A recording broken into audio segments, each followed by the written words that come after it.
ہے یہ میں نے گایا ہے۔ اچھا اچھا اچھا، وہ تو بہت مشہور ملی نغمہ ہے۔ کہاں جی وہ میں نے گایا۔ اچھا، اس کے بعد میری اس سے کیا بات ہوئی، اب 20 برس ہونے کو ہیں، یاد نہیں، تاثر یاد ہے کہ اس نے آگے کیا جواب دیا۔ کہنے لگا میرا جی چاہ رہا ہے آپ بولتے رہیں اور میں سنتا رہوں، مجھے لگ رہا ہے جیسے کوئی میرے زخموں پہ مرہم رکھ رہا ہے۔ میرا ایک اور دوست بھی ہے، میں چاہتا ہوں میں اس کو بھی لے کر آؤں، سلمان،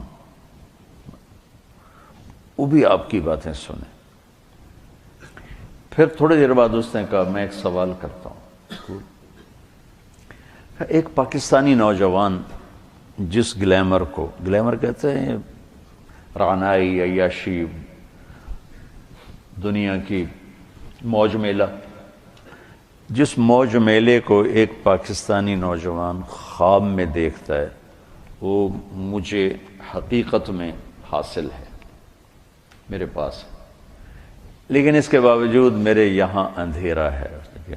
کیا یہ میرے یہاں اندھیرا ہے، یہ دل خالی ہے، مجھے یوں لگتا ہے میں وہ کشتی ہوں جس کا کوئی ساحل نہیں، جس کا کوئی گھاٹ نہیں، بے منزل مسافر ہوں۔ اچھا، بے منزل مسافر ہوں، یہ ایسا کیوں ہے، میری تو ہر خواہش پوری۔ میں نے کہا اللہ تعالیٰ نے انسان کو 2 چیزوں سے بنایا ہے، ایک جسم ہے، ایک روح ہے، ان دونوں کی ضروریات الگ الگ ہیں۔ جس کی ضرورت پوری نہیں ہوگی وہ فریاد کرے۔ جسم کو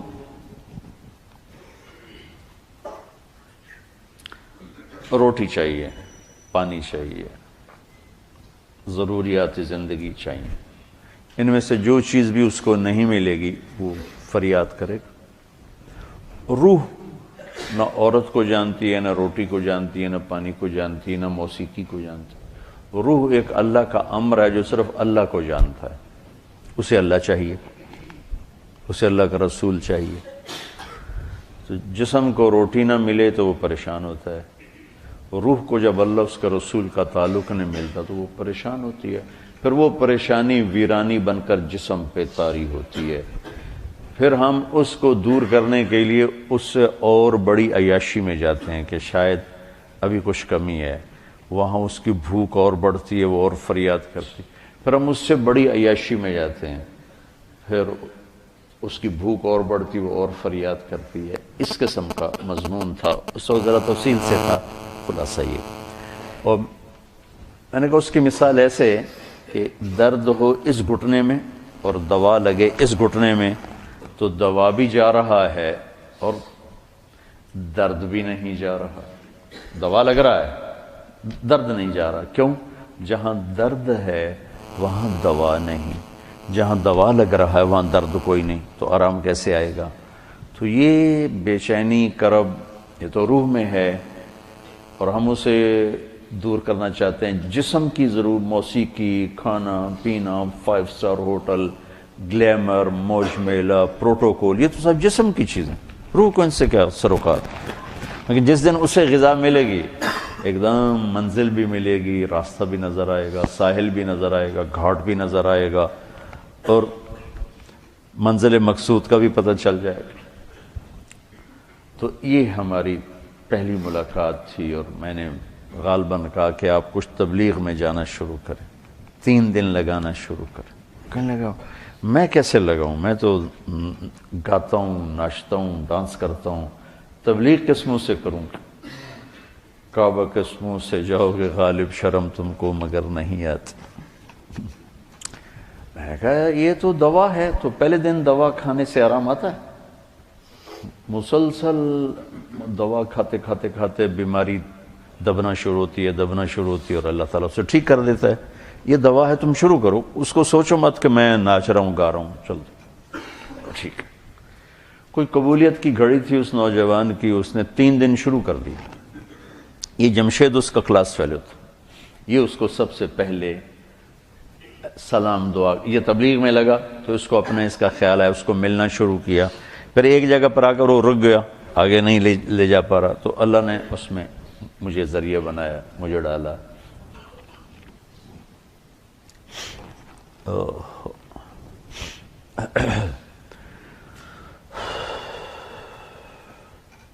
نومبر 1997 میں 4 مہینے کے لیے میری تشکیل ہوگی امریکہ، مستورات کی جماعت، میں اور اہلیہ اور لاہور کی جماعت تھی۔ میں لاس اینجلس میں تھا، تو میں نے اسے فون کیا، تو اس زمانے میں یہ CLI پر نمبر نہیں آتا تھا، تو اور یہ اتنے موبائل فون یہاں اتنے تھے بھی نہیں، دوسرے فون تھے، تو میں نے اس کا فون نمبر لے لیا تھا، تو میں نے اسے لاس اینجلس سے فون کیا۔ کہنے لگا آپ کہاں سے بول رہے ہیں؟ میں نے کہا میں امریکہ میں ہوں، لاس اینجلس میں۔ کہنے لگا نہیں، میں نے کہا وہیں سے ہوں۔ کہا قسم اٹھائیں، قسم اٹھائیں۔ میں نے کہا چھوٹی سی بات پہ کیسے قسم اٹھاؤں؟ کہا نہیں یہ بہت بڑی بات ہے۔ میں نے کہا کیوں؟ میں ساری دنیا پھرتا ہوں، کبھی اپنی بیوی کو فون نہیں کیا، اب مجھے فون کیسے کر رہے ہیں؟ میں نے کہا یار تم سے محبت ہو گئی تھی اس لیے فون کر رہا ہوں۔ بس اس ایک فون نے نا اس کے دل میں میری محبت ڈالی۔ میں جب یہ حج پہ جاتا ہوں میرا 60-70 ہزار روپیہ صرف فون کا بل ہوتا ہے، 3000 تقریباً ریال میرا ہر سفر میں 15-20 دن میں میرا فون کا ہوتا ہے کہ میں ایسے فون کرتا رہتا ہوں۔ وہاں کا فون وہ ہزاروں بیانوں سے بڑھ کر ہوتا ہے۔ بیان تو ایک چھوٹی سی چیز ہے۔ مولانا صاحب رحمۃ اللہ علیہ فرمایا کرتے تھے کہ تبلیغ میں بیان کا اتنا ہی حصہ ہے جتنا جسم میں زبان کا۔ 6 فٹ کے جسم میں 5 فٹ 10 انچ 8 انچ کے جسم میں 2 انچ کی زبان ہے، کہ اتنا ہی تبلیغ میں زبان کا حصہ ہے، بول کا، بیان کا۔ باقی لوگوں کو دل لینے کے لیے پتہ نہیں کیا کیا جتن ہے، تو اس پر اتنا اثر ہوا اس بات کا کہ انہوں نے مجھے امریکہ سے فون کیا۔ تو پھر میں اسے پورے سفر میں فون ملاتا رہا، اب یہاں ہوں، اب یہاں ہوں، اب کیا حال ہے، اب کیا حال ہے۔ تو اللہ نے اس کے دل میں میری محبت ڈال دی۔ پھر وہ چلے کے لیے نکلا، پہلے اس نے چلے لگایا، 3 چلے نے چلے لگایا۔ رائمنڈ آیا، ملا، میں نے بڑا پروٹوکول دیا، بہت پیار محبت، ہنسا کھیڈا۔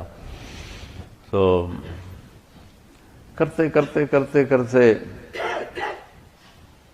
اس نے 3 چلے لگا، 3 چلے کے لیے نکل پڑا۔ یہ غالباً 2001 یا 2 اس کا مجھے پورا یاد نہیں ہے، تو اس وقت یہ 3 چلے کے لیے نکلا۔ تو اس نے مجھے بالا کوٹ سے فون کیا کہ مولانا میں اس وقت بالا کوٹ کی ایک پرانی مسجد ہے، اس میں ہماری جماعت ہے، باہر فرش ٹوٹا ہوا ہے، اس پر ایک پھٹی ہوئی چٹائی ہے، اس پر میں لیٹا ہوا آپ کو فون کر رہا ہوں، اور جس سکون چین کو میں 5 سٹار ہوٹلوں میں ڈھونڈتا تھا وہ مجھے یہاں اس ٹوٹی ہوئی مسجد اور پھٹی ہوئی چٹائی پہ مل چکا ہے۔ مجھے یوں لگ رہا ہے میں ہوا میں اڑ جاؤں گا، بعین ہی اس کے یہ الفاظ۔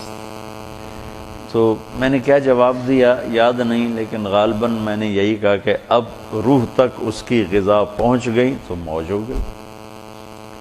یہ اس نوجوان کا ابتدائی سفر تھا۔ اس کا ماضی کیا تھا؟ گلیمر کی دنیا میں، شوبز کی دنیا میں اتنا بڑا موسیقی میں سٹار آج تک نہیں پاکستان میں نہیں ہے، پاکستان میں کوئی نہیں ہے۔ اتنا بڑا نام کسی نے نہیں بنایا نہ کمایا۔ میں آپ کے استادوں کو بھی بتا رہا تھا،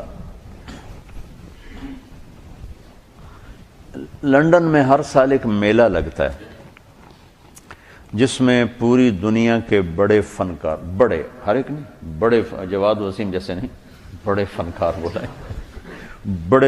بلائے جاتے ہیں، اور اس میں جو پھر وہ ریٹنگ لیتے رہتے ہیں سارے ملکوں سے، پورے دنیا میں ٹاپ لیول کا جو سٹار ہوتا ہے اس کے لیے خیمہ درمیان میں نصب کیا جاتا ہے، اور اس پر اس کا سپر سٹار فلاں فلاں یہ ہوتا ہے، اور باقی خیمے چھوٹے چھوٹے چھوٹے چاروں طرف ہوتے ہیں، رہتے وہ ہوٹل میں ٹھہرے ہوتے ہیں، لیکن وہ اس میلے میں نمائندگی کے لیے ان کو چند گھنٹے وہاں بٹھایا جاتا ہے، پھر لوگوں کا آنا، پھر باقی گانا بجانا، یہ سب کا۔ میں جب پہلی دفعہ وہاں انوائٹ ہوا، مدعو کیا گیا، تو میں نے، میرا خیمہ لگا ہوا تھا، تو بیچ میں جو خیمہ تھا سپر سٹار، وہ امیتابھ بچن تھا، اور سپر سٹار امیتابھ بچن۔ مجھے خیال آیا کیا میرا نام بھی کبھی آ سکتا ہے؟ تو میں نے خود ہی کہا کہ نہیں، تیری یہ اوقات نہیں کہ تیرا نام یہاں آئے۔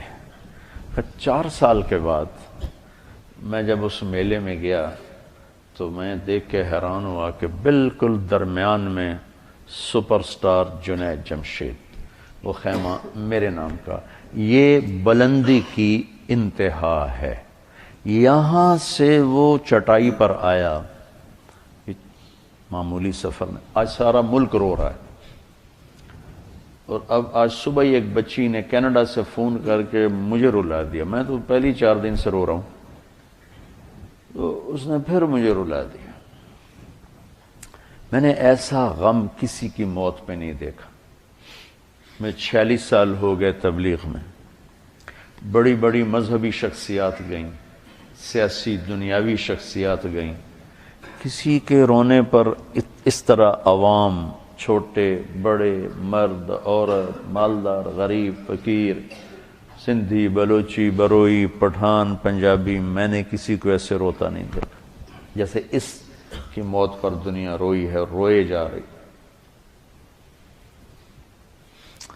یہ وہ اعزاز ہے جہاں سے وہ چھوڑ کے آیا تھا۔ ابراہیم بن ادھم رحمۃ اللہ علیہ جب حکومت چھوڑ کے جنگل کی راہ لی تو وہاں ایک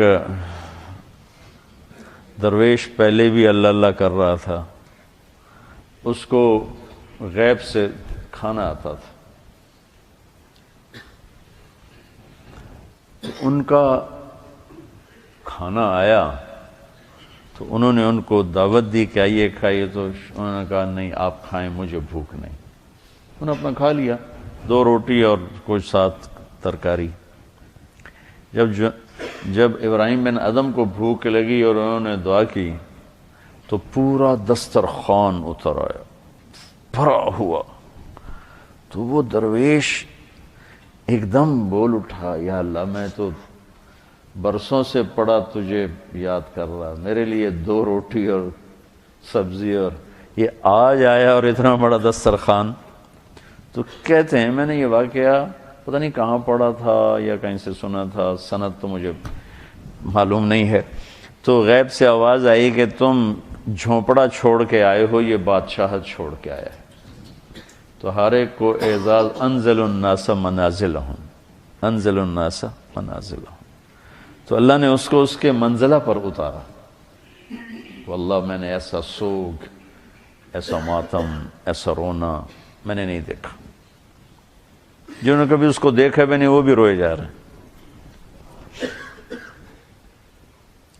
اتنی بڑی جگہ سے نیچے آنا، تمہیں کوئی ممبر سے اتار دینا تو تم کفر کے فتوے بغاوت پہ آ جاؤ۔ کہاں سے وہ اترا ہے؟ یہ سروزہ جماعت کا امیر بدل دو نا، تو جس کو بدلو اس کو غصہ چڑھو کہ مجھ سے امارت چھین لی۔ تبلیغ والوں نے اس کی قدر نہیں کی، مکی مسجد والوں نے اس کی تشکیلیں بند کر دیں کہ یہ تو اپنی ترتیب پہ چلتا ہے۔ میں تمہارے استادوں سے کہہ رہا تھا کہ ہاتھی کو ٹوکرے میں کوئی بٹھا سکتا ہے؟ اس کے لیے تو اس کے حساب سے دروازہ چاہیے۔ ہاتھی والوں سے دوستی ہو تو دروازے بڑے کرو، ہے نا، مثل مشہور ہے۔ بھائی آپ مسجد وار کام نہیں کر رہے، اصل میں آپ مسجد وار کام نہیں، وہ مسجد وار کام کا ہے یہ تو ہمارے جیسے کے لیے مسجد وار کام، تو اس پر ایک لگ گیا کہ اپنی تبلیغ پہ چلتا ہے، تبلیغ کا یہ اصول نہیں، تبلیغ کا یہ طریقہ نہیں۔ اللہ نے تبلیغ میں شہادت دے کر کہا میرا ہی طریقہ، یہ میرا ہی کام کر رہا ہے، یہ میرا ہی کام کر رہا ہے۔ وہ جہاں ہے اس نے اللہ کا پیغام سنا ہے۔ کلبوں میں بڑے بڑے ہالس جہاں داخلے کا ٹکٹ پتہ نہیں کتنے کتنے 100 پاؤنڈ ہے، وہاں سے جا کے اللہ کی بات سنائے، اللہ کے نبی کا گیت گائے، اللہ کے نبی کی بات سنائے۔ 6 بر اعظم میں ہر بڑے ملک میں اللہ نے اس کو پھرایا اور آخر میں اپنے نام پہ موت دیکھ کے اپنے پاس پتہ نہیں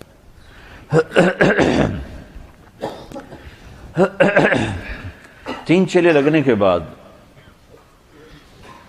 اب اس کو کام تو کوئی آتا نہیں، بالکل سادہ، دنیا کے لحاظ سے کچھ پتا، بہت ہی سادہ۔ جب اس نے پہلی البم بنائی نا، البم نعتوں کو وہ جو تھی ہاں پہلی البم بنائی نا جلوہ جانا، تو مجھ سے کہنے لگا میں نے البم بنائی ہے تو میں سوچ رہا ہوں میں اس کا نام کیا رکھوں۔ میں نے کہا کیا رکھو؟ کہ میں سوچ رہا ہوں عمل میں بالمعروف نہیں عن المنکر رکھ۔